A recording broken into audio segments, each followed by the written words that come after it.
வாழ்வது தடைகளை உடைச்சிடுவோம். இது எழுச்சியின் மாநாடு. ஊருக்கெல்லாம் சோறு தந்த உழவரையே உயர்த்திடும் மாநாடு. உன்னை என்னை பிரித்திட யாரும் இல்லை என உணர்த்திடும் மாநாடு.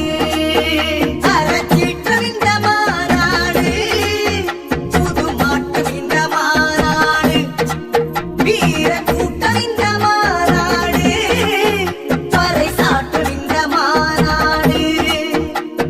வெற்றி நம் வெற்றி, அதை வென்றாடுவோம் நாம் தமிழர் மாநாடு. இது நம் இனத்தின் திருவிழா, எல்லோரும் கூடுவோம். தமிழ் பேரினப் பெருவிழா, வென்று வாகை சூடுவோம்.